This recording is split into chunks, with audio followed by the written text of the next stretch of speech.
amigos de Venezuela Siempre, Siempre Venezuela? De esta manera iniciamos nuestra jornada informativa correspondiente a esta edición meridiana del día 21 de noviembre del 2023. Como siempre, llevándoles a ustedes información, comentarios, noticias, música, entrevistas, todo lo que tiene que ver con Venezuela y su migración a lo largo y ancho del mundo. Esto lo hacemos con mucho cariño, con mucho respeto para todos ustedes a través de esta señal, 5 emisoras que se enlazan desde Aruba hasta el Arauca Binacional en señal abierta para llevarles a ustedes la mejor información de siempre Venezuela, pero también nuestro equipo que permite llevarles a ustedes esta información a través de nuestras redes sociales y nuestros canales comunicacionales digitales que nos permiten en este momento estar en cualquier parte del mundo donde usted se encuentre o poder darle la opción de vernos en diferido cuando usted así lo convenga. Como siempre, un trabajo en equipo en donde está Vanessa Chacón en la producción, Camilo García en redes sociales y apoyo técnico, nuestro equipo de operadores, también nuestros colaboradores en Colombia, Venezuela y otras partes del mundo, todos bajo la coordinación de su servidor, Alan Peralta. Como siempre, tenemos a Carlos Bucate y el Miura, la sala. Carlos, buenas tardes, ¿cómo estás? Pues buenas tardes, una feliz tarde para ti, para la audiencia del programa Siempre Venezuela. Hoy bastante noticia, pero siempre hay una queja, Alan, y es a nivel nacional con el tema de los jubilados pensionados, con el tema del pago del seguro social, que hasta el momento no se ha hecho efectivo, Alan, en las cuentas de ahorro de la gran mayoría de los jubilados. Están quejándose. Bueno, ahí está, ese es un problema interminable, porque además de la miserableza que les dan, se genera de vez en cuando problemas en el sistema y a muchos de ellos no les ha llegado el pago correspondiente al bono de fin de año, ¿no? Y Exacto. esto los tiene molestos porque además de que es una miserableza lo que reciben, no lo reciben de manera fraccionada y lo reciben de manera fuera de momento, totalmente desfasado a la realidad del país, a la realidad de ellos mismos. Sí, y hoy están esperando ese bono con ansia y no lo podemos negar más que todo por la compra de medicamentos, que es la gran mayoría, de 507 bolívares. Ese es el bono de guerra que tienen asignado para el día desde ayer y hoy. Y hasta el momento no se les ha hecho efectivo. Bueno, hoy es 21 de noviembre y hoy es el Día Nacional del Estudiante Universitario. Los estudiantes universitarios han manifestado a través de medios de comunicación, la FCU de la Universidad Central, la FCU de la Universidad de los Andes y de la Universidad del Zulia, han coincidido los estudiantes en plantear los mismos problemas: becas insuficientes, problemas de infraestructura, problemas de dotación y servicios en las universidades, eh, desplazamiento de estudiantes, porque muchos de ellos han abandonado la carrera por razones económicas. Y el Y, transporte. y el otro caso son los docentes, que también forman parte de esta fuga de talentos que hemos vivido en Venezuela durante los últimos años. Así llega el Día Nacional del Estudiante Universitario en este 2023, Carlos. Sí, es muy lamentable. Ellos también tienen un pedimento sobre el tema del transporte escolar. Tú sabes que en muchas partes, en muchos estados del país, no les quieren montar en las unidades autobuseras de la localidad y ellos exigen que de nuevo reactiven el transporte universitario que bastante hace, les falta, ya que no tienen la manera económica con que ellos pagar su transporte. ¿Sabes tú que las becas de los estudiantes universitarios en este momento no llegan a $5? Sí, señor, Y, llegan a 2.7. y con esas becas, los estudiantes tienen para el gobierno que pagar libros, guías, alimentación, transporte y, Fotocopia. y otras necesidades, ¿no? O sea, de verdad que es una...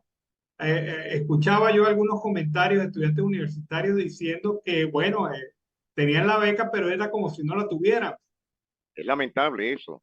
Es una burla total. Sí, claro, entonces hay un desestímulo total para el estudiante universitario. El comportamiento en las universidades del país en cuanto a matrícula fue una caída abismal desde el 2020 a la fecha. Hasta este año es que la matrícula medio se recupera en algunas universidades del país, pero carreras como educación, como medicina, como estudios sociales, se vinieron a menos. Las facultades de educación de las diversas universidades de Venezuela, incluyendo también la Universidad Pedagógica Experimental Libertador, que es para la formación docente, Total. vieron una merma muy sensible en sus matrículas, después de haber sido líderes de la matrícula durante muchos años en Venezuela. Es Y igual que la esto situación de los universitarios que estudian la carrera de petróleo, Alan, en la Universidad del Zulia. Una carrera, como lo dicen los mismos estudiantes y algunos decanos hoy en retiro, que ya es una carrera parásita en el país.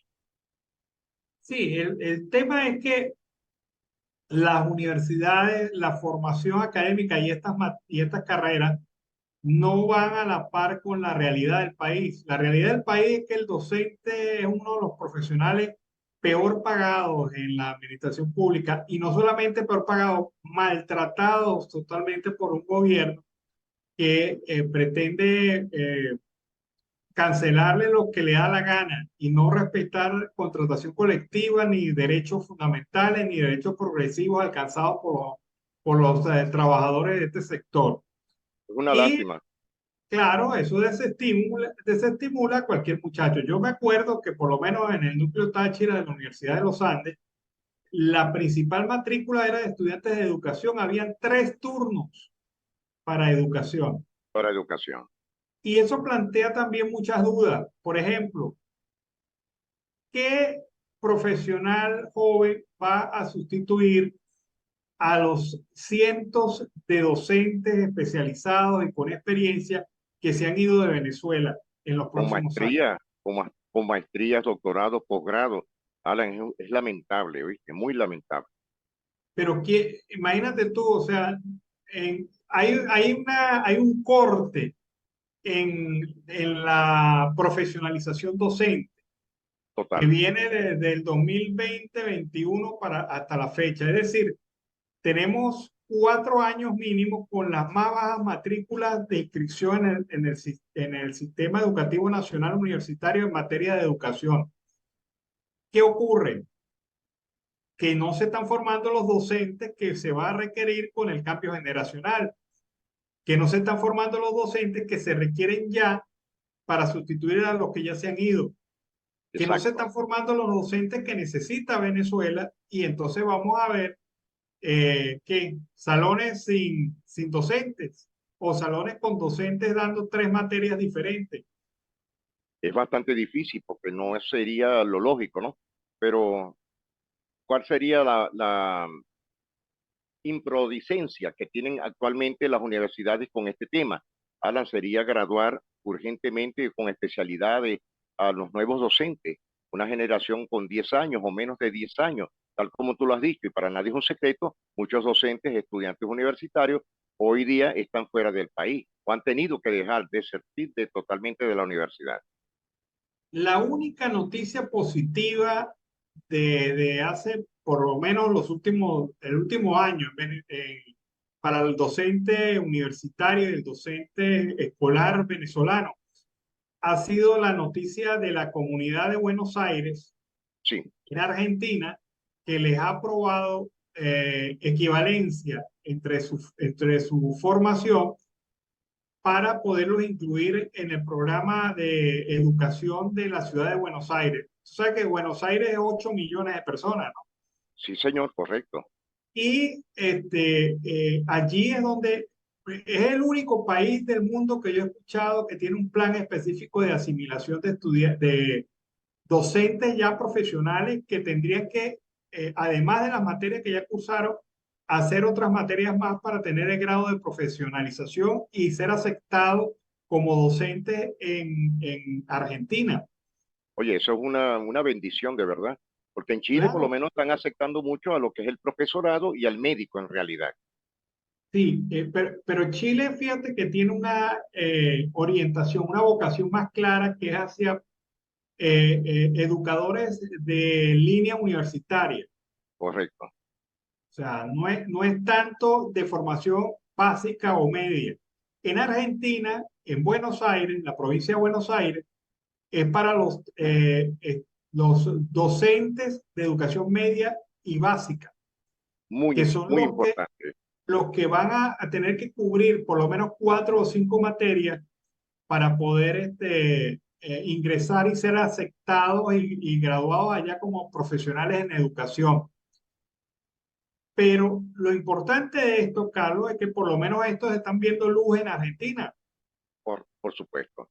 Muchos docentes, muchos profesionales venezolanos en materia de educación no tenían otra perspectiva sino la de simple y llanamente hacer otra actividad que no fuera la de Sí, para que la no cual se fuera, había formado. la que no fuera consona en su profesión. Claro. Y entonces, otra ventaja que tiene el programa argentino de la Universidad de Buenos Aires es que te permite, a la par de que cumples las materias que te hacen falta, impartir clases, es decir, trabajar. Puedes trabajar y estudiar paralelamente. Claro, hay un proceso de selección de todo este personal, pero hay la demanda de profesores en las aulas de clase de educación básica y media en Argentina, en Buenos Aires, y la piensa suplir con los venezolanos ya formados y con experiencia. Claro, con su título a mano. Y esto es bueno, esto es de verdad extraordinario Muy bueno, muy para los maltratados docentes venezolanos. por supuesto, Alan. ¿Y sabes quién está cumpliendo aniversario hoy? La UDO, la Universidad del Oriente. Oye, que una de las universidades más golpeadas por este gobierno. Totalmente. Recordamos lamentablemente eventos como la quema de la biblioteca de la Universidad de Oriente.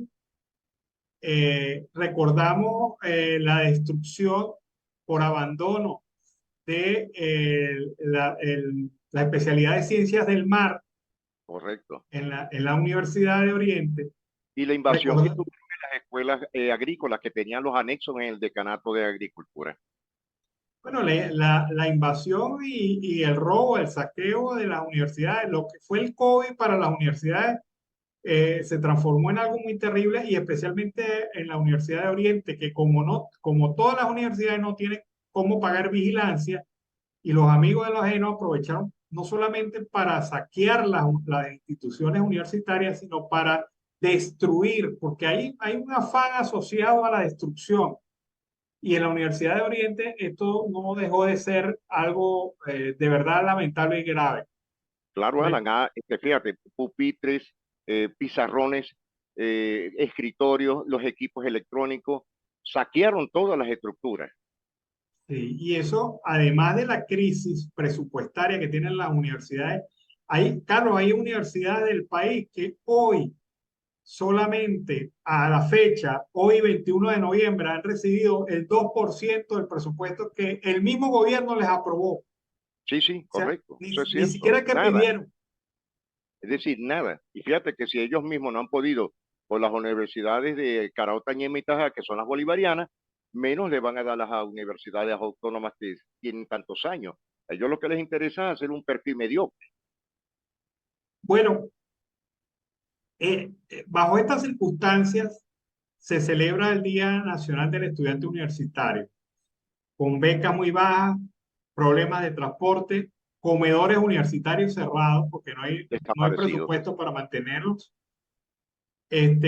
con déficit docente, porque es evidente, muchos docentes han preferido irse del país y buscar otras alternativas o estar en Venezuela trabajando en otras cosas. Y obviamente, pues, unas infraestructuras bastante precarias.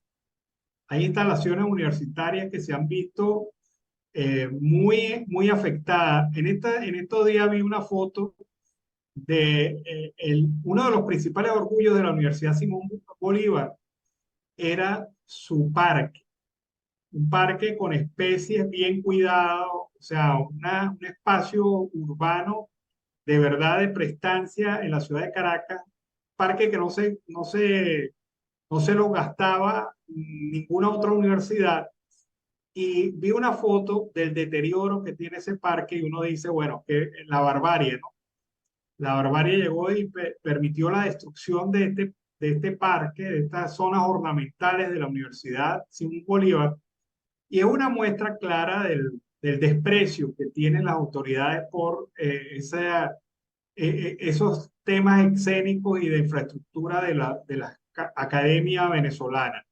Entonces aquí nos encontramos frente a esa situación, Carlos.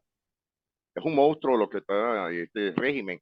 Alan, ya que hablaste del parque de Simón Bolívar, ¿te acuerdas que ellos tenían un anexo en el parque Los Caobos, donde tenían ellos un pequeño terrario para las especialidades de toxicología? Hoy día eso ya desapareció. Y eso es otro punto de quiebre dentro de lo que son los factores educativos a nivel universitario en especializaciones. Bueno, yo me limito hoy al recordar este día del estudiante universitario, recordar también el lema de la Universidad Central de Venezuela, la casa que vence las sombras. Sí, señor. Y bueno, así lo llevo a todas las universidades del país. No las 1.450 universidades que dijo este señor amoroso que había, ¿no? Porque evidentemente no existe esa cantidad de No, universidades en no, eso es Venezuela. imposible. Le cayó más la chicha de agua loca que se bebió. Bueno, pero ese mensaje, ese lema de la Universidad Central, lo llevo y lo homologo a todas las universidades de Venezuela. En este momento hay que vencer las sombras a pesar de las dificultades, a pesar de los problemas, a pesar de la política de exterminio que tiene el régimen en contra de las universidades autónomas, a pesar de la persecución de la democracia dentro de la universidad. Fíjate que Por pasó supuesto. lo de la Universidad de Carabobo, que suspendieron sus elecciones internas, una intervención ilegal y Rita por Ilegal parte totalmente. de la Sala Electoral del Tribunal Supremo de Justicia. Pero bueno, ahí van las cosas. Algún día se contarán estas historias, mucha gente no lo creerá, pero nosotros que la hemos visto, la hemos palpado, pues nos tocará repetirla y decirlas miles de veces para que esto no se vuelva a vivir en Venezuela. Así es el Día del Estudiante Universitario en Venezuela y queremos felicitarlos desde acá, desde siempre Venezuela. Así es. Carlos, otro tema. ¿Qué libros lee Maduro? No sé, Hermano, te pregunto, ¿qué crees tú que lee Maduro? mm, Alan, él leerá los cuentos de Julio Verne, Viaje a las Estrellas, buscará los viajes al centro de la Tierra, pero yo no creo que libros de lectura o biografías, historias, etcétera, haya este hombre leído, mucho menos historias del sindicalismo, a pesar que le dicen el presidente obrerista, ¿no? Pero tampoco conoce nada de eso. ¿Cuáles son esos Bueno, libros, Alan? ¿Nos tienen en agua? no, es que yo no sé porque Maduro ayer en su show semanal De los dijo que lunes, él leía 3 libros diarios. hermano, Y repítelo. yo, no, él dijo que él leía 3 libros diarios. Yo digo, bueno, ¿qué libros leerá Maduro y dijo que era una fiesta mental lo que él tenía? Yo quiero lo que tiene un pasticho mental. Este, no, Un no, no, sancocho de letras lo que tienes en la mente. bueno, yo de verdad, bueno, a lo mejor me equivoco, pero yo no creo, de verdad que no creo en esa pandemia local. Además que Maduro ya nos ha metido mucha cotorra. Demasiado. Hay Y, 3 libros. y él dijo que eran 3 libros diarios. Imagínate tú. Bueno, 3 libros pueden ser que los tome, los lea, los prólogos y los guarde, pero que haya leído 3 libros, mira, ni de 100 páginas, ni en sueño, porque no tiene ni siquiera tiempo para nada de pensar tantas estupideces. Bueno, él dice que lee en la mañana, en la noche y en la madrugada. Con razón no gobierna. Exacto. Por, por eso es que no gobierna, porque se la pasa leyendo. Bueno, quién Sí, sabe qué señor. lee. Deberíamos enviarle Este, una revistica de Calimán o de Mandrake Hermano para ver si aprende algo y hace magia verdadera. Mira, yo me conformaría con que leyera, por ejemplo, Quino, Mafalda. Ahí es sencillo, es claro y tiene su toque intelectual. Por O sea, supuesto. Mafalda no es cualquier lectura. No, hay que Este, entenderla. qué libro le recomendaría leer a Maduro? No Bueno, sé. imagínate, eso es difícil, porque un Hay, día es chamán, un día es evangélico, un día es católico, un día es ortodoxo, un día es un filósofo. Es decir, no sabemos qué recomendarle. no, pero ahí está el hombre. Por ahí aparecieron unos memes diciendo que Maduro leía Dumi para economía, Dumi para derechos humanos, Dumi para política. O sea, que eran algunos libros cortos de 50, 60 páginas que, bueno, pudiera leer. Deberíamos enviarle el manual de Carreño, libro de Matilla, para que vaya aprendiendo algo. No, puede ser el libro de derechos humanos de la Organización de las Naciones Unidas.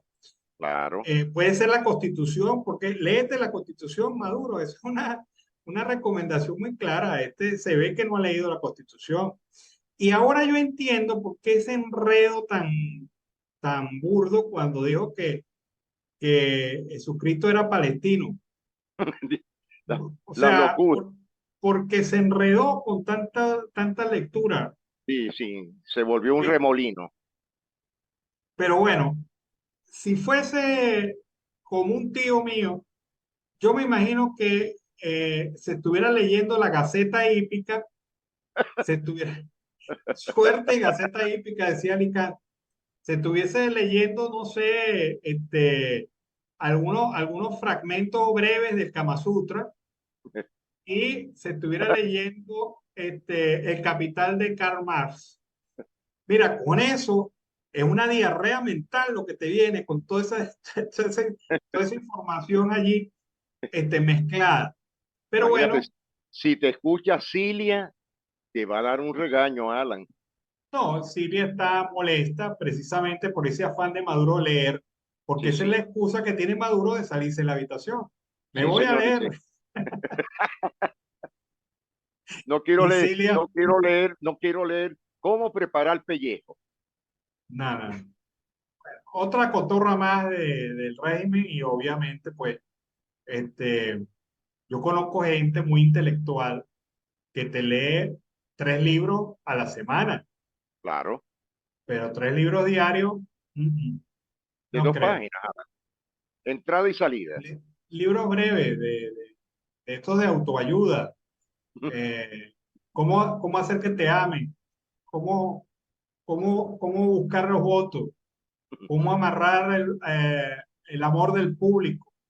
Bueno, El son libro de, cosas de libros, el libros de libro de la, autoayuda. exacto, el libro de las adivinanzas. ¿Dónde está Tarek?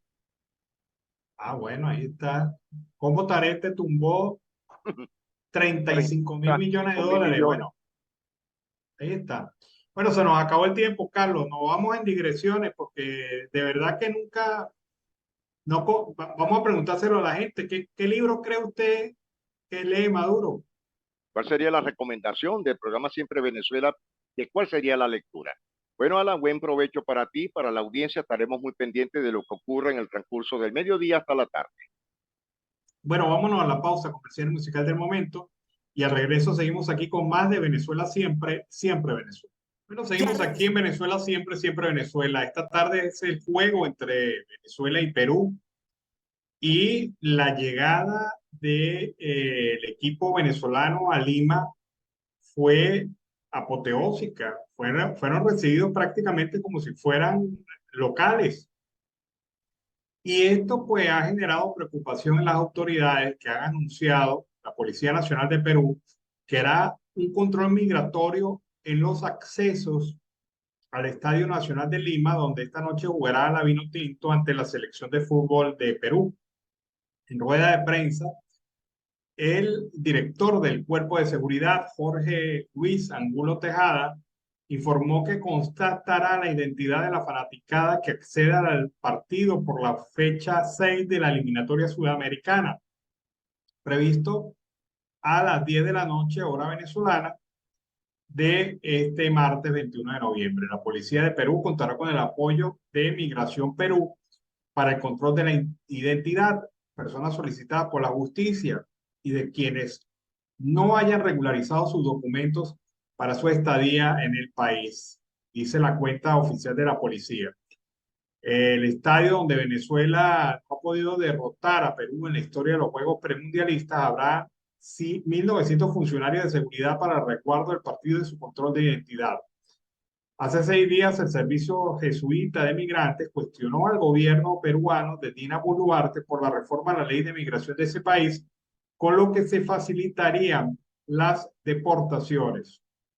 Advertimos que esta medida pudiera ocasionar procesos de expulsión colectivos que, según el artículo 22 de la Convención Interamericana de Derechos Humanos, están prohibidos, así como la no observancia del interés superior del niño para casos de las madres y padres extranjeros de niños, niñas y adolescentes peruanos, alertaron en el comunicado del pasado 15 de noviembre. Yo entiendo, es una situación algo tensa, especialmente por algunos choques que ha habido en una de las zonas de Lima por enfrentamiento entre vendedores y comerciantes con venezolanos. Venezolanos y peruanos se han enfrentado. Viene Perú necesitado de ganar el partido y una Venezuela que, bueno, que tiene su mira a ganarse esos 3 puntos. Obviamente va a ser un partido eléctrico y ojalá esto no traiga consecuencias mayores. Y es lo que está haciendo la policía. He visto algunos comentarios en redes sociales que ha señalado y ha acusado a la policía peruana de aplicar una especie de xenofobia, pero el tema aquí es que vamos a tener a más de 40.000 fanáticos y muchos de ellos venezolanos en un estadio en Lima, en Perú. Y bueno, la preocupación de las autoridades es que se pueda generar algún tipo de enfrentamiento que se disloque el partido más allá de lo futbolístico.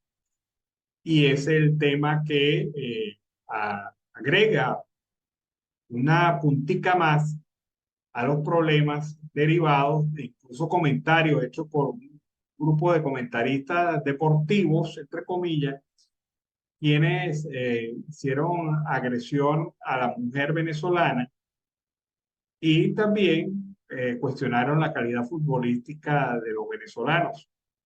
Entonces, bueno, vemos muchas cosas mezcladas y de esas cosas a veces salen locos que generan problemas innecesarios. Así que está bien que la autoridad peruana ejerza su control en su país y ejerza su control en su ciudad, a pesar de que allí vive más de 1 millón de venezolanos.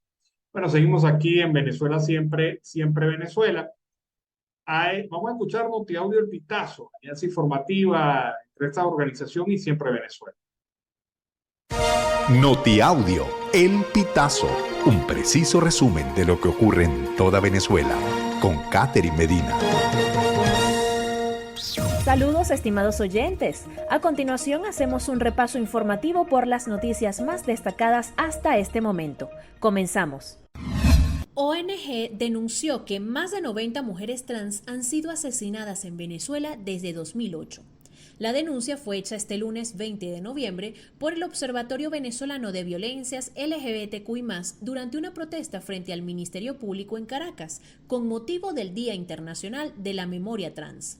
Según lo registrado por la ONG, de los 4 casos ocurridos durante 2023, 2 fueron indígenas trans de 34 y 38 años. También fue asesinada una estilista de 45 y una mujer en situación de prostitución de 27 años.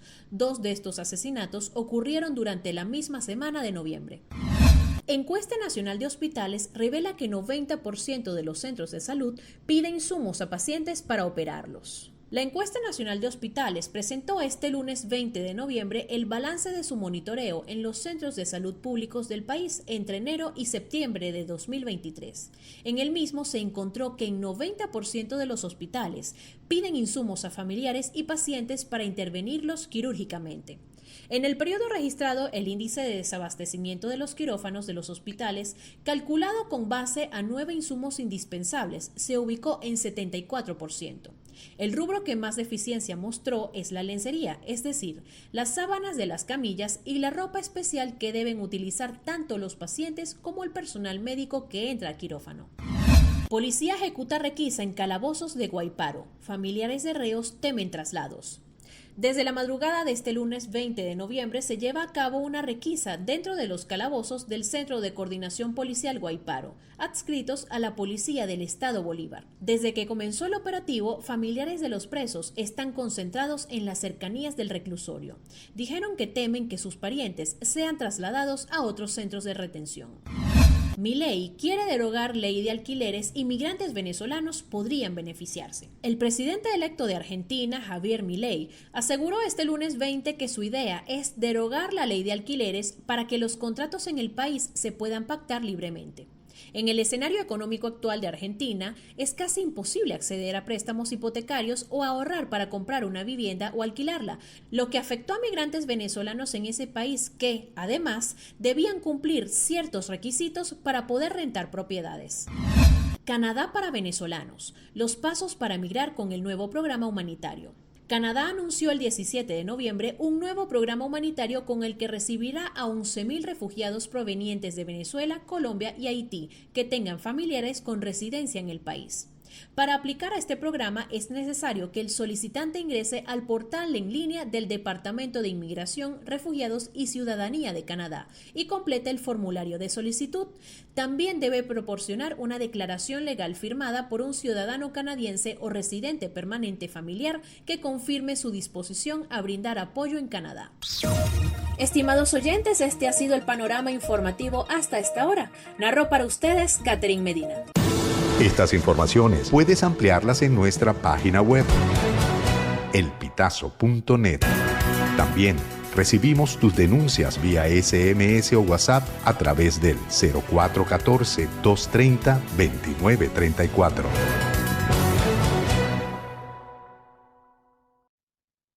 Bueno, seguimos aquí con más información. Hay una nota publicada por el CENDAS, el Centro de Documentación y Análisis Social de la Federación Venezolana de Maestros. Ha señalado que la canasta alimentaria familiar en Venezuela subió en octubre a $493,53, lo que representa un incremento de 5,5% respecto al mes de septiembre.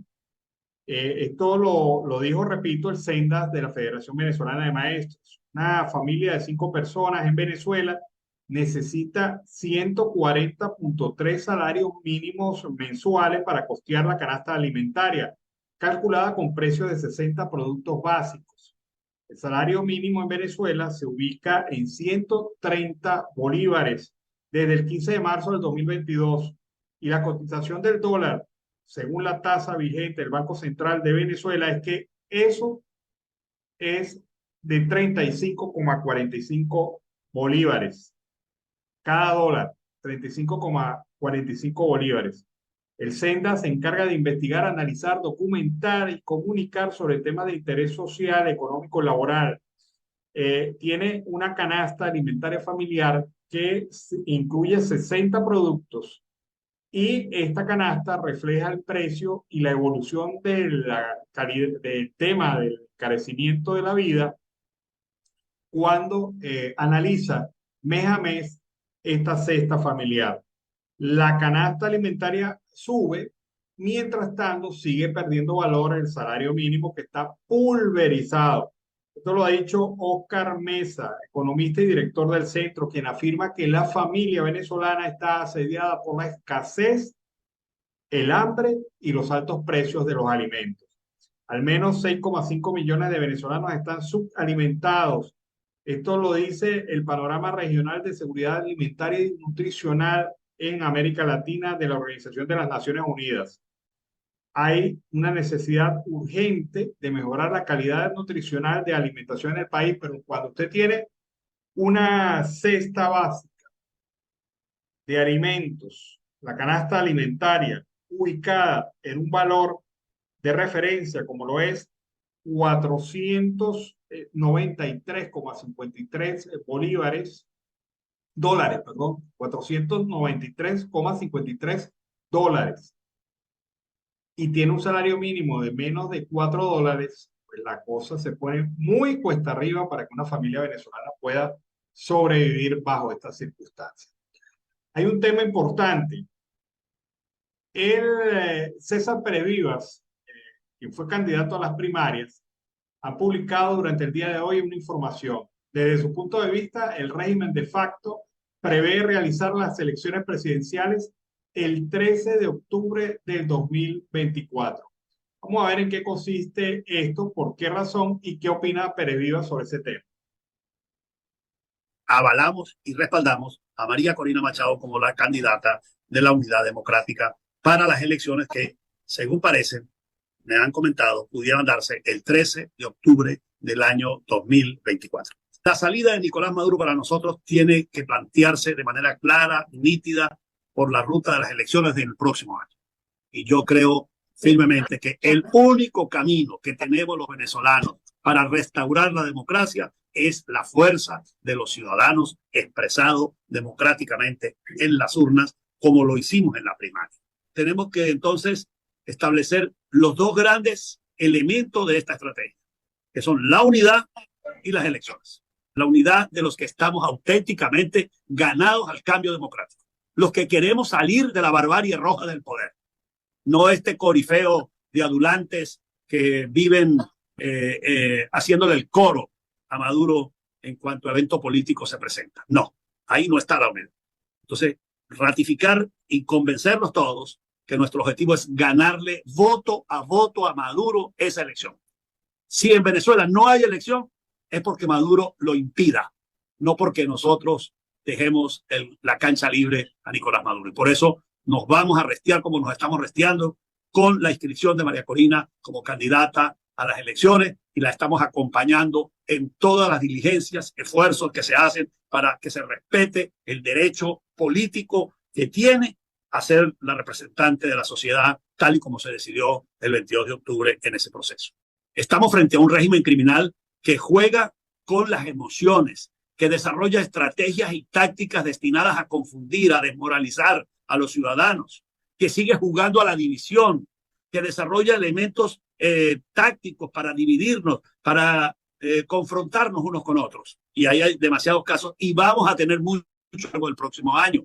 En consecuencia, tenemos que desplegarnos. Estamos arrancando con 2,5 millones de ciudadanos que concurrieron a las primarias.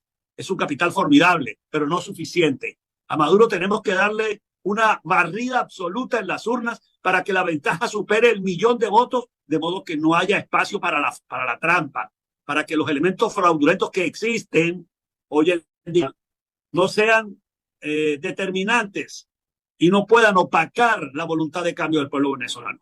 Pero nosotros conocemos los personajes con los cuales nos estamos enfrentando políticamente acá en el territorio nacional. Eso es un club de tramposos. Ya han inventado más de 1.000 centros nuevos de votación ubicados, por ejemplo, en Misión Vivienda, edificios controlados por ellos.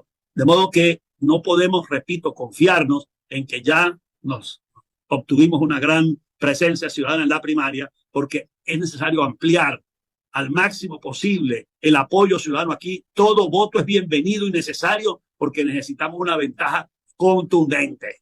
Derrotado Maduro, se abren dos grandes líneas para recuperar la democracia. Porque el hecho de que saquemos a Maduro e instalemos a María Corina en Miraflores no significa que ya la democracia está conquistada. No. María Corina va a ser presidenta y se va a instalar el 10 de enero del 2025 en Miraflores, rodeada de un ecosistema totalmente peligroso, totalmente agresivo. Va a tener una Asamblea Nacional conformada por estos personajes de la revolución y dirigida por este señor rey de la manipulación llamado Jorge Rodríguez. Vamos a tener un Tribunal Supremo de Justicia controlado por el PSV. Vamos a tener un fiscal como Tarek William Saab, que no se para a la hora de llevarse por delante a cualquier ser humano con tal y lograr sus objetivos políticos. Vamos a tener de nuevo, porque el año 2025, de acuerdo con la Constitución, deberíamos tener elecciones parlamentarias. Vamos a seguir teniendo este poder electoral que hoy encabeza Elvis Amoroso. Entonces, ese ecosistema va a cohabitar, va a coexistir, va a estar allí mientras María Corina ejerce el primer año de su gobierno. Por lo tanto, hay que lanzar un plan de transición política, una transición para modificar el Estado, para poder garantizar la reinstitucionalización. Porque no hacemos nada con que María Corina sea presidenta y sigan estas instituciones allí, porque pudiera terminar siendo ella víctima de esa estructura tan perversa que han instalado estos caballeros de la revolución durante los últimos 25 años. Bueno, es la visión muy correcta, muy concreta de Pérez Vivas sobre este tema. Sí, no es fácil, no es una papita pelada lo que tiene por delante la oposición, encabezada por María Corina Machado, pero es los pasos necesarios que hay que dar para construir una fortaleza política y electoral y un proyecto país que enamore. Esto es lo que corresponde hacer a las fuerzas de oposición y enfrentar los movimientos divisionistas que pretenden de alguna u otra manera frenar, coartar, limitar ese alcance que tiene esta oposición en este momento. Bueno, y al mismo tiempo que las autoridades norteamericanas aseguran que las nuevas herramientas implementadas por la administración Biden sirven para agilizar la entrada legal al país, recuerda que habrá consecuencias para quienes opten hacerlo de manera irregular. El Departamento de Estado reportó que a lo largo del último año, más de 76,000 venezolanos han sido examinados y aprobados para viajar a Estados Unidos y animó a todos los interesados a agendar sus citas a través de la aplicación CBP One, al tiempo que reiteró que en caso de cruzar la frontera ilegalmente habrá consecuencias. Desde octubre del 2022, más de 76,000 venezolanos han sido examinados y aprobados para viajar, ha señalado Cristina Rosales, portavoz en español de la cartera de Exteriores norteamericana, a través de una grabación difundida por la red social X. La vocera ha dicho y ha enfatizado la importancia de ceñirse a las vías legales para la entrada al país y se mostró tajante al recalcar que el gobierno del presidente Joe Biden, además de expandir las vías de acceso, continuará haciendo cumplir las leyes de migración. La semana pasada, el Servicio de Migración y Control de Aduana de los Estados Unidos, el ICE, por sus siglas en inglés, informó que en los últimos 7 meses han facilitado la deportación de más de 380,000 migrantes irregulares que no lograron demostrar una base legal para permanecer en el país. En este sentido, Rosales recordó que el pasado 5 de octubre el gobierno de los Estados Unidos anunció que iniciaría el regreso de venezolanos a Venezuela. Estados Unidos sigue expulsando rápidamente a personas que intentan ingresar ilegalmente y no tienen una base legal para permanecer, aseguró Rosales. Si intentan ingresar a Estados Unidos ilegalmente, habrá consecuencias. Es la situación que plantea el gobierno de los Estados Unidos, la administración Biden, que por un lado abre ventanas, pero por el otro cierra puertas. Vámonos a la pausa comercial y musical del momento. Al regreso seguimos aquí con más de Venezuela siempre, siempre Venezuela. Bueno, seguimos aquí en Venezuela siempre, siempre Venezuela. Hay un detalle, un trabajo bastante interesante que ha publicado durante el día de hoy Efecto Cocuyo sobre estos límites temporales que ha anunciado el gobierno de los Estados Unidos para evaluar el tema del avance democrático en Venezuela. Recordemos que Estados Unidos había dicho a través de diversos voceros que daba plazo hasta finales de este mes para que se activaran los mecanismos de rompimiento de las inhabilitaciones, también democratización del proceso político electoral en Venezuela y también la liberación de presos políticos. Es un paquete completo, un paquete integral que ha presentado y ha exigido el gobierno de los Estados Unidos. ¿A cambio de qué? A cambio de lo que ha venido haciendo. La emisión de licencias que permiten surfear el tema de las sanciones que el gobierno de los Estados Unidos ha impuesto a Venezuela a lo largo de los últimos años. Y especialmente impuestos en el sector económico, el sector petrolero venezolano, el sector oro y el sector gasífero de Venezuela. Pues bien, nos estamos aproximando a las fechas límite. Digo que a finales del mes de noviembre, ha dicho la administración Biden, Pero, ¿qué opina, por ejemplo, Carmen Beatriz Fernández, que ha sido entrevistada, repito, por Efecto Cocuyo? Ella señala que la fecha puesta por Estados Unidos para evaluar su acercamiento a Venezuela podría funcionar para medir ciertos avances. Si bien considera que ese día no será visto como una fecha límite, es una fecha hito que permitirá monitorear los avances del acuerdo de negociación que está sucediendo a dos bandas, en Barbados y los de Maduro con Estados Unidos. Esa fecha es una entrega de boletas, no es una fecha límite. Existe la posibilidad, afirma, de que Maduro utilice el día para iniciar el camino para rehabilitar a los inhabilitados. Sin embargo, Fernández asegura que es posible que esto ocurra siguiendo la lógica del mandatario chavista de ganar tiempo un día a la vez. Conociendo el actuar del alto gobierno, es muy probable que esto ocurra. Maduro se atrinchera ante la posibilidad de que las cosas no salgan bien y las cosas no parecen estar saliendo muy bien.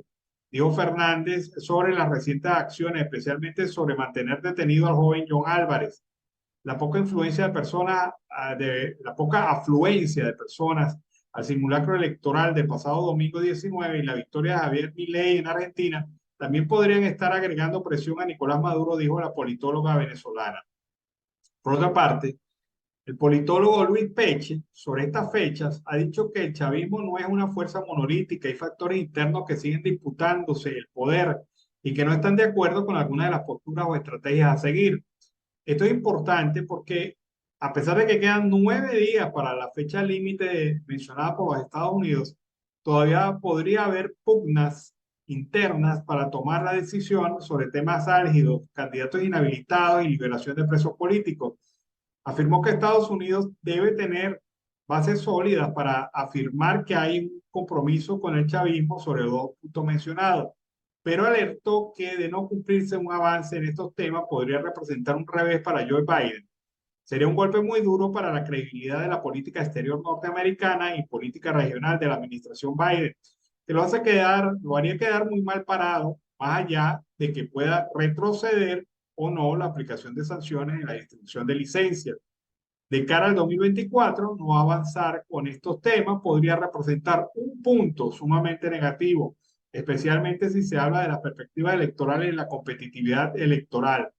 Para Peche, hasta el último momento puede haber noticias y cambios en este sentido. Alertó que de no lograr algo significativo podría ser un golpe casi mortal a la credibilidad del proceso de negociación y por lo tanto, bueno, ¿qué es lo que va a pasar? Por lo tanto, ocurre que tendría que revisar su política exterior hacia Venezuela la administración Biden. Bueno, seguimos acá en Venezuela, siempre, siempre Venezuela.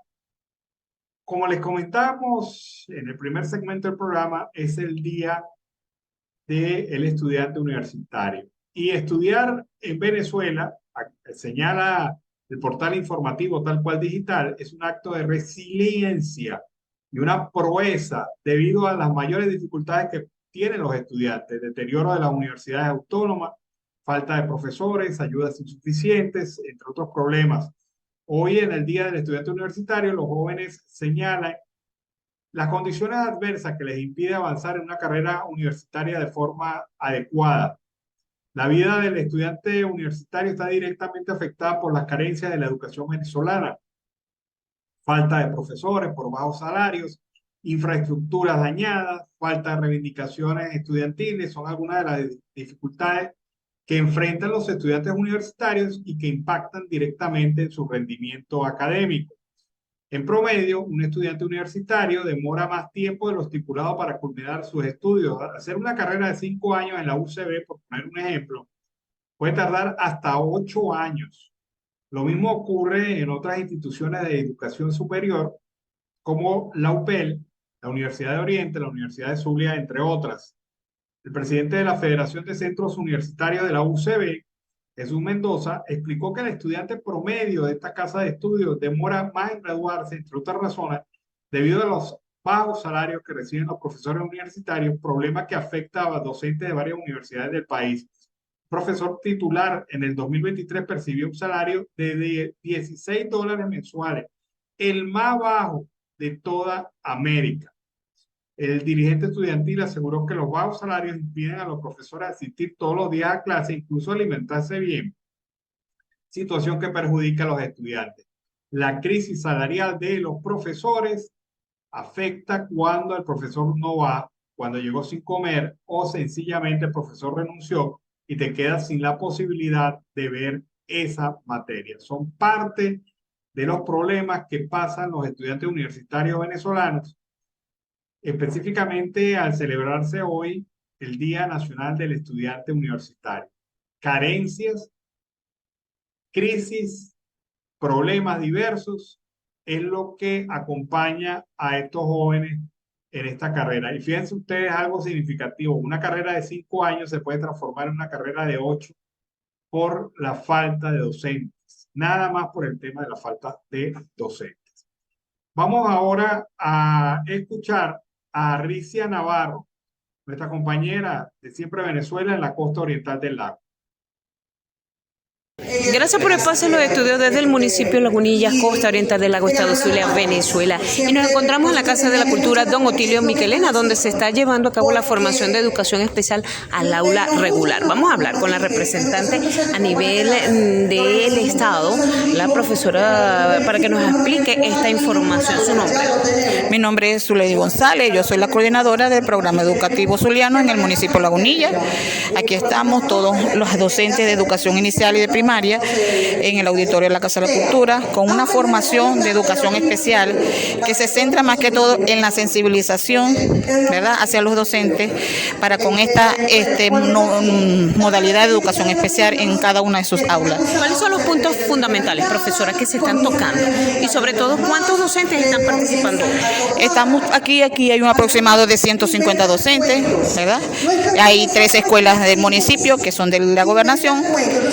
Y aquí se está hablando primero de sensibilizar al personal docente, se le está hablando de la parte legal, ¿verdad?, del cuidado que hay que tener con todo eso, y se está dando herramientas, TIC a los docentes para poder tratar y entender a estos niños con condiciones especiales dentro de sus aulas. Y para ¿Se han presentado algunos casos a los cuales ustedes han tenido que verificar y llevar una orientación, profesora? Sí, aquí los docentes están aprovechando de hablar de los casos que tienen en sus aulas.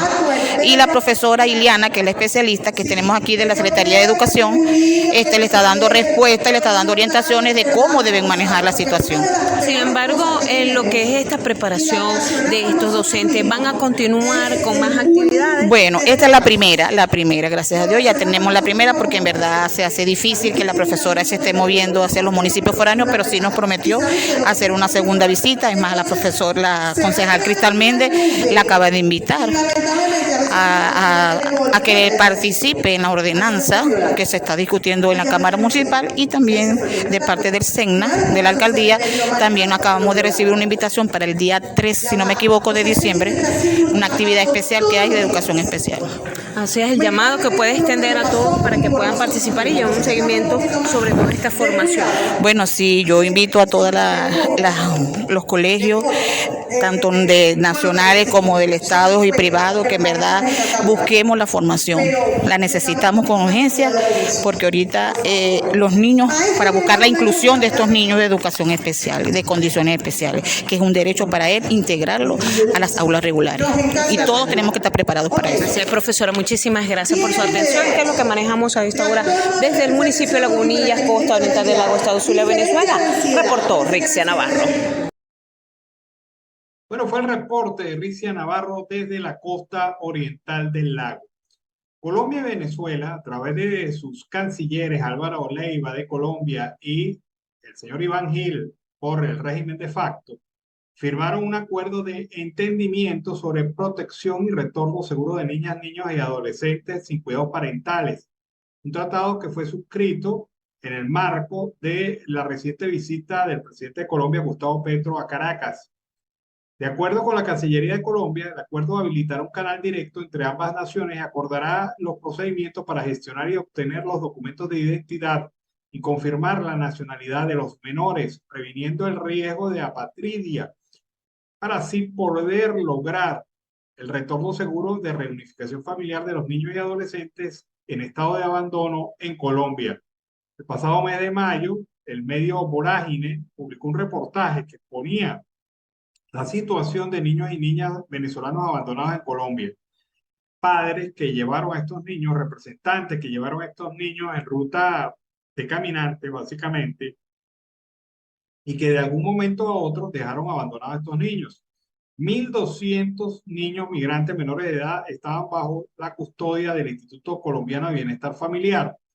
Y en enero de este año dijeron que 1.082 niños y adolescentes venezolanos vivían en hogares sustitutos, casa-hogar, centros de emergencia e internados de la institución. El problema es que Colombia no, por orden constitucional, por norma constitucional, no puede dejar a esos niños a la deriva.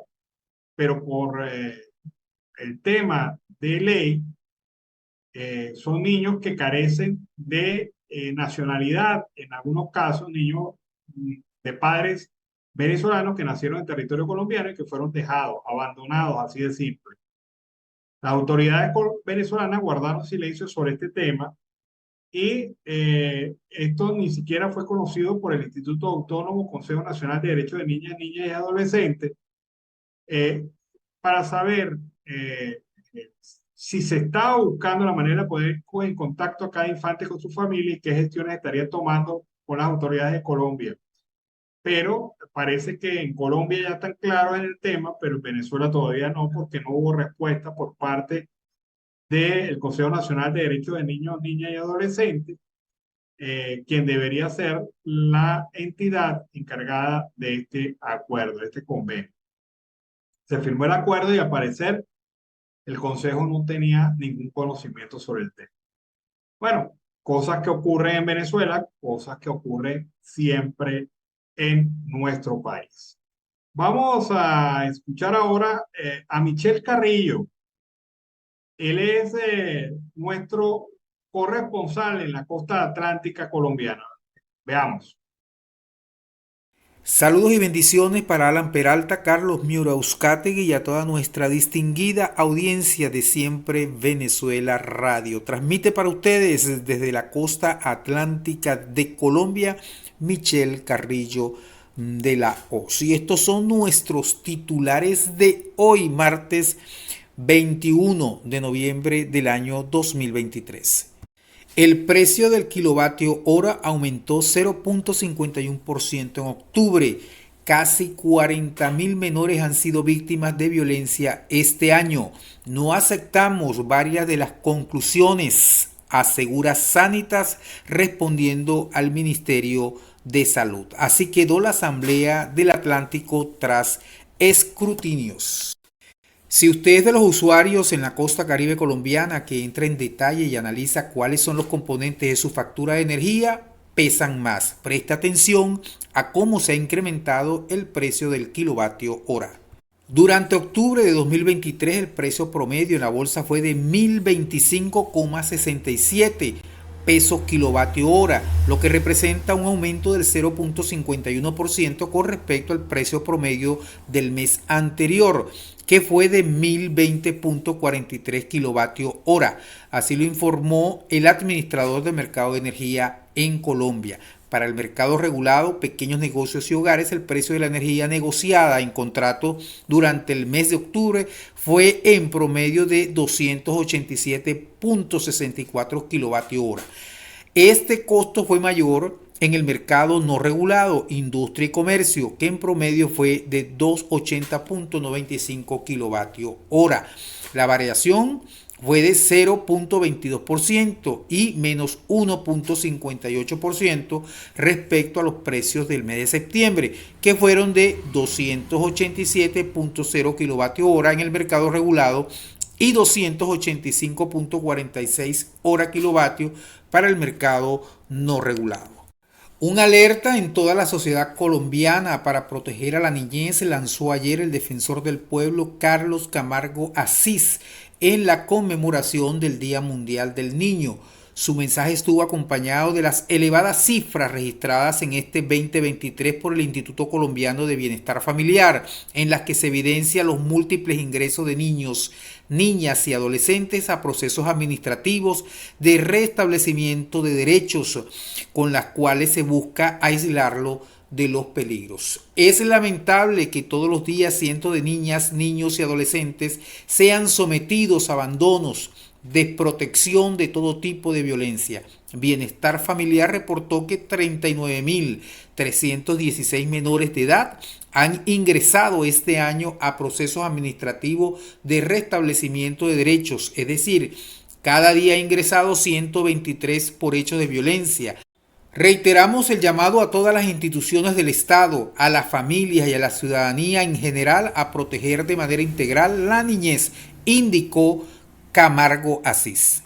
El presidente de la EPS Sanitas, Juan Pablo Rueda, respondió a través de un video al ministro de Salud, Guillermo Jaramillo, quien en la mañana de este lunes, durante una rueda de prensa, solicitó a la Contraloría levantar el velo corporativo a la entidad prestadora de salud con el propósito de intervenir en los datos financieros y realizar lo que denominó una auditoría forense del flujo de los recursos. No compartimos ni aceptamos varias de las conclusiones a las que se ha llegado en la rueda de prensa y creemos que tal vez eso se deba a que no se cuenta con toda la información necesaria para este análisis o que la perspectiva del análisis debiera ser distinta para la situación que estamos viviendo, señaló Ruedas en el video. Sobre la crisis financiera de Sanitas que provocó que Cruz Verde anunciara la suspensión de la entrega de medicamentos, el ministro Jaramillo dijo que el Estado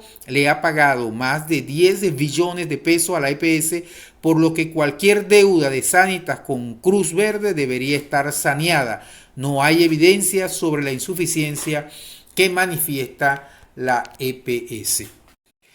Este lunes finalizó el proceso de escrutinios a nivel departamental en el caso de la Asamblea, que luego de estudiar varios recursos ya se conoce cómo quedó conformada. Vale mencionar que habían varias curules en veremos. En un momento el escaño número 14 se encontraba sin definir. Alfredo Varela, quien ocupó la segunda posición en la gobernación, accedió a ella a través del estatuto de oposición, con la que Lourdes López del Partido Liberal se quedó sin su asiento en la Durma. Sin embargo, este lunes el delegado de la registraduría confirmó que una vez finalizó el proceso, que el Partido Liberal quedó con 4 curules, entrando a la Asamblea la diputada electa Lourdes López por el periodo constitucional 24-27. Con este resultado, López deja por fuera a Roberto Rodríguez de Cambio Radical, por lo que esta última colectividad se quedaría con 4 asientos y el liberal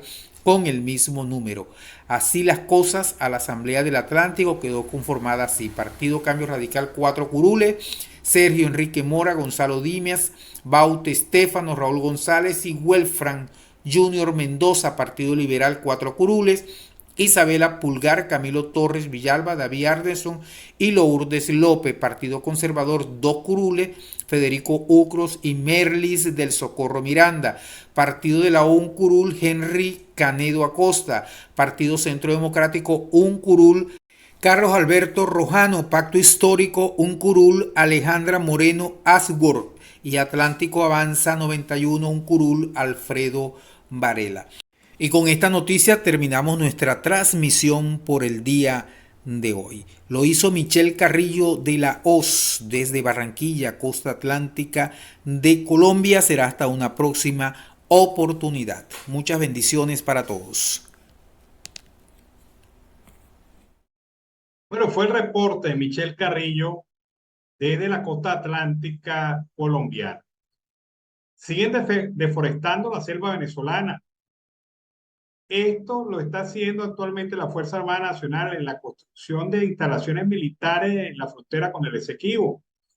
Si bien alegan razones de soberanía, el irrespeto por la naturaleza es más que evidente. Vamos a escuchar este reporte de la gente de Fundarredes. Domingo Hernández Lares, comandante estratégico operacional de la Fuerza Armada Nacional Bolivariana, FAN, informó recientemente la construcción de una pista de aterrizaje en una zona boscosa del estado Bolívar, fronterizo con Brasil, que servirá para el supuesto desarrollo integral del Esequibo, un territorio de casi 160.000 kilómetros en disputa con Guyana. Los trabajos ejecutados por militares en una zona boscosa que denominan Área de Desarrollo Integral La Camorra muestran la deforestación de una extensa zona de bosque, lo cual sin duda afecta la biodiversidad y el ecosistema. Cabe destacar que Fundarredes ha documentado en los estados Apure, Zulia, Bolívar y Falcón la construcción de pistas ilegales utilizadas para el narcotráfico, generando grandes pérdidas de cobertura forestal. Lamentablemente, la selva venezolana está siendo arrasada a un ritmo sin precedentes y se ha convertido en la base de operaciones de grupos criminales transfronterizos. Bueno, ¿qué les parece? La Fuerza Armada Nacional deforestando y acabando con el medio ambiente en esta zona de Venezuela. Denuncia seria. Vamos a ver si hay alguna respuesta por parte de la autoridad. Bueno, seguimos aquí en Venezuela, siempre, siempre Venezuela. Miren ustedes cómo han cambiado las cosas. Los hábitos, los gustos de los consumidores en Venezuela, en medio de la crisis económica, se ha generado cambios y modificaciones en estos hábitos de consumo, sobre todo en el tamaño de los productos. Es algo que ha detectado una investigación realizada por Alexander Cabrera, director y fundador de Atenas Grupo Consultor, quien expresó que el consumidor venezolano ha evolucionado en cambiar el tamaño y la presentación de los productos que compra. Ya no son las grandes presentaciones, los grandes paquetes, ahora son paquetes pequeños. Por ejemplo, la margarina más vendida en el año 2021 era la de 500 gramos, la de medio kilo, y hoy la más comercializada es la más pequeña, la de 250 gramos. El consumidor fue evolucionando en tamaños y marcas. Sumó al tiempo que agregó que debe entenderse que el comprador venezolano actual es muy diferente al de hace apenas 2 años. Sostuvo que el 55% de los hogares venezolanos es fiel a una marca, pero el 45% es infiel o multifiel a un producto. Precisó que los consumidores venezolanos gastan el 60% de sus ingresos en la compra de productos de la cesta básica, más no toda la cesta básica, y un 40% en bebidas no alcohólicas, en el mantenimiento del hogar y en el cuidado personal. Esto quiere decir que de cada $100, $60 están concentrados en la cesta básica: arroz, pasta, azúcar, café, proteínas que son huevos, pollo, carne y lácteos, específicamente el queso duro llanero. Sobre otro tema, Alexander Cabrera puntualizó que en promedio un hogar venezolano está consumiendo 8 kilos de harina al mes, aproximadamente 4 kilos de carne mensuales y entre 2 y 3 kilos de queso al mes. El hogar promedio de la Venezuela de hoy tiene un poder de gasto de $572. Pero el gran problema está en que la mayoría de los consumidores venezolanos tienen necesidades de hacer día a día. Él no sabe en su mente que tiene 500 o $600. Él sabe que hoy ganó 20, se volteó al abasto, a la bodega, a la panadería y gastó los 20, señaló el analista. ¿Qué ocurre? Generalmente en las economías que son limitadas, de alcance limitado, de alguna manera empobrecidas, de alguna manera constantemente atacadas por la inflación o por la devaluación, como el caso venezolano, las empresas, los productores de bienes y servicios tienen que ir reduciendo sus paquetes de oferta y ofreciendo productos que sean asequibles a la capacidad de compra del consumidor.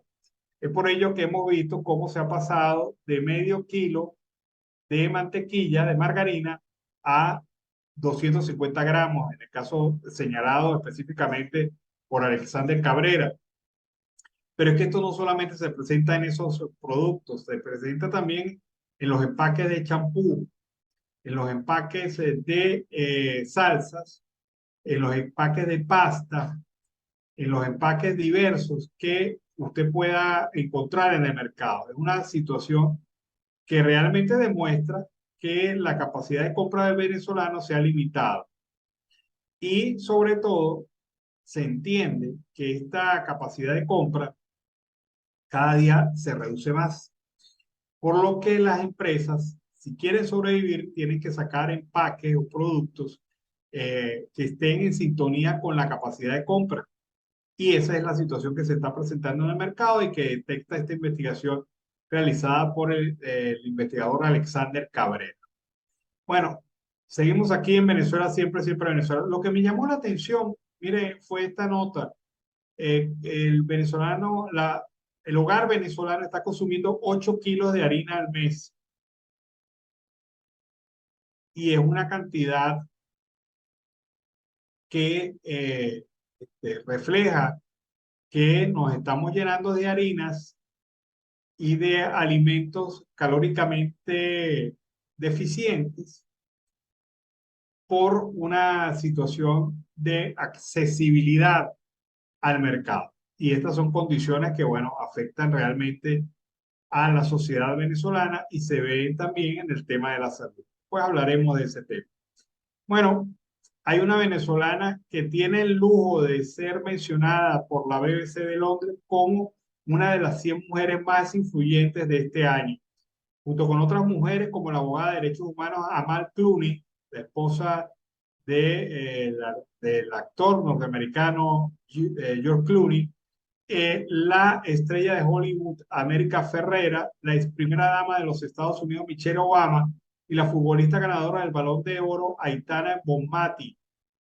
Vean ustedes, una venezolana en ese grupo. ¿Y quién es esta venezolana? Ana María Font, que es física. Es investigadora de física en partículas y trabaja en la teoría de las supercuerdas, que le ayuda a profundizar la comprensión de las consecuencias de la teoría en lo que respecta a la estructura de la materia y la gravedad cuántica, que también son relevantes para la descripción de los agujeros negros y los primeros momentos después del Big Bang.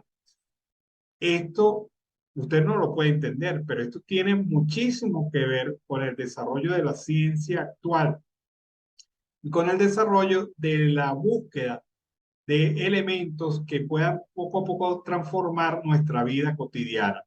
Esta doctora, la señora Font, es egresada de la Universidad Central de Venezuela y fue distinguida con el Premio a la Mujer y la Ciencia impulsado por la Fundación L'Oréal UNESCO, gracias a sus aportes para la sociedad a través de investigaciones que lleva a cabo. Font recibió el premio junto con otras 4 científicas de renombre. Fue elegida como ganadora en América Latina y el Caribe debido a sus contribuciones a la física de teoría de partículas, en especial a la teoría de las cuerdas. Un día después de haber recibido el premio, manifestó que es importante y reconfortante un tipo de reconocimiento porque le impulsa a seguir adelante. Es muy importante el reconocimiento, que un jurado de expertos diga que el trabajo es bueno, y eso también ayuda a formar mayor responsabilidad. No puedo parar, hay que seguir investigando, ayudando a la formación de jóvenes, expresó Font en una entrevista concedida a medios de comunicación de Venezuela. Así que orgullo nacional, esta venezolana Ana María Font, seleccionada por la BBC en su lista de las 100 mujeres más influyentes del año 2023. Mire, que nada más y nada menos que estar al lado de Michelle Obama. Significativo. Bueno, vamos a ver este reporte. Desde Islandia, los venezolanos migrantes señalan su temor por lo que ocurre en Venezuela y también su temor de que Islandia no reconozca su condición de asilados políticos en el marco de una condición que ha ocurrido en el país con el primer grupo que ha llegado a Venezuela proveniente de esa nación, de Islandia. Vamos a ver la posición de este grupo de venezolanos en Islandia frente a lo ocurrido en Maiquetía. Veamos.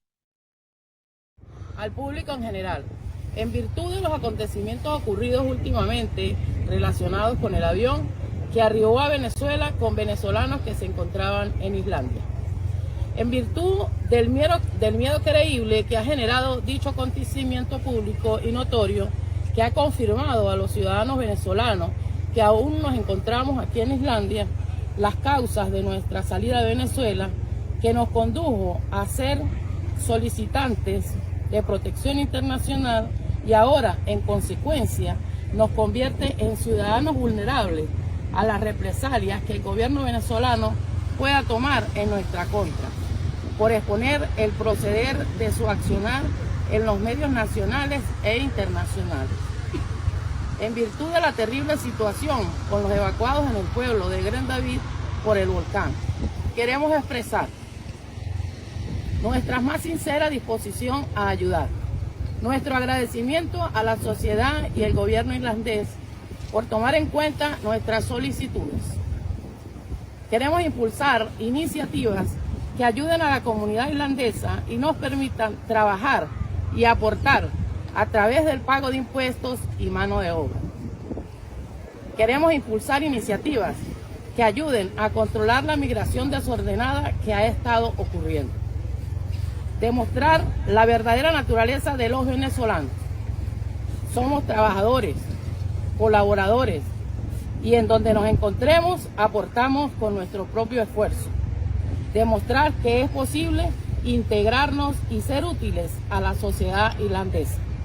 Expresar el terror que produce en nosotros pensar que volver al régimen dictatorial en Venezuela.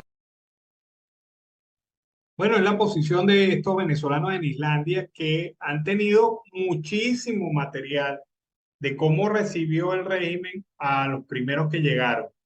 Y en base a ese material están pidiendo que el gobierno de Islandia reconsidere su decisión de retornarlos desde ese país hacia Venezuela.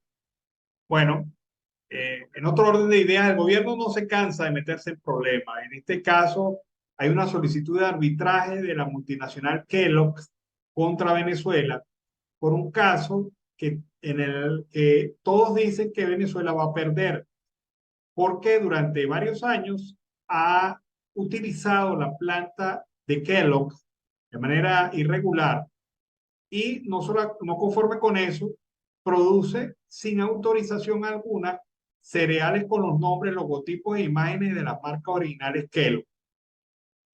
Esto ya de por sí es un delito en toda parte del mundo. Si yo llego y me agarro el logo de Nike y empiezo a comercializarlo, yo estoy cometiendo un delito. Eso lo hago yo. Pero cuando lo hace un Estado, pues la cosa empeora. La británica Kellogg Latin America Holding Company, subsidiaria de la compañía norteamericana, solicitó ante el Centro Internacional de Arreglo de Diferencias sobre Inversiones, CIADI, la iniciación del proceso. En el 2018, recordemos, Kellogg cesó sus operaciones afectada por la crisis en el país y cerró ese año con una inflación de 130.060%. Es decir, para ellos es inviable mantener la empresa y por eso decidieron cerrarla. Pero bueno, ellos la cerraron, pero Maduro, en plena campaña presidencial, ordenó, sin ningún tipo de resarcimiento y violando la norma, entregar la planta a los trabajadores para que continuara produciendo sin ningún problema. 5 años después, estos productos se siguen comercializando con las imágenes tradicionales de la marca, como el tigre Tony, el gallo Cornelio, el tucán Sam en las cajas, junto con referencias del gobierno, como la frase "juntos todos es posible", de la campaña presidencial del 2018 de Maduro. El problema es que esto usted no lo puede hacer. Kellogg es una marca registrada, Kellogg es la dueña de la planta, Kellogg es la dueña de los equipos y el gobierno ha estado usando de una manera inusual, ilegal y totalmente carente de responsabilidad la marca, las cajas, logotipo, y dice Kellogg hecho en socialismo. Qué bárbaro, así es muy fácil producir. Haciendo también contenido sobre la campaña de referéndum del 3 de diciembre sobre la disputa con Guyana por el territorio Esequibo. Esta es una demanda que se venía hablando de hace tiempo y que Kellogg más bien había tardado en hacerla. Ahora la ha hecho con sus argumentos ante el CIADI. Y el gobierno, ¿qué justificación puede tener de esto? Se metió irregularmente a una empresa que no es de su propiedad. Violó los derechos de esta empresa sobre los equipos, maquinaria de esa zona. Se apropió de las instalaciones. no pagó ni negoció nada al respecto, y no conforme con eso, viola los tratados internacionales al hacerse de marcas que no son de ellas. O sea, marcas de productos Kellogg's, que se conocen en el mercado venezolano desde hace muchísimos años. El representante del gobierno pues va a tener muy difícil, y aseguraron que Kellogg no es un caso aislado. Ya ha habido otros, como el de la estadounidense Kimberly-Clark, y como parte de una política de destrucción de la propiedad aplicada del año 2005. Recordemos que Kimberly-Clark hacía pañales desechables. En la solicitud de Kellogg en CIADI fue denunciada, y ahora pues hay que esperar los avances y las probabilidades de la empresa, que tendría, además de esta instancia, otras a donde acudir, exigiendo también el respeto por sus derechos. Con esta información cerramos nuestra edición meridiana, siempre llevándole a ustedes información, comentarios, noticias, música, entrevistas, todo lo que tiene que ver con Venezuela y su migración a lo largo y ancho del mundo. Lo hemos hecho con mucho cariño, mucho respeto para todos ustedes a través de esta señal. Los invitamos para la tarde, para que escuche, vea o conozca nuestra edición vespertina de Siempre Venezuela de 4 a 6 de la tarde, hora Colombia. Un gran abrazo, que tengan buen provecho. Siempre Venezuela es un programa que te brinda las mejores noticias, comentarios, análisis, entrevistas y música. Información sin censura en la voz de los protagonistas. Todo un equipo de producción de primer nivel. Siempre Venezuela lo encontrarás en las radios de tu preferencia. O si no, visítanos en nuestras plataformas digitales. Siempre Venezuela Radio. En Instagram, Facebook y Twitter. De lunes a viernes le decimos lo que en Venezuela prohíben. Porque somos Venezuela siempre, siempre Venezuela.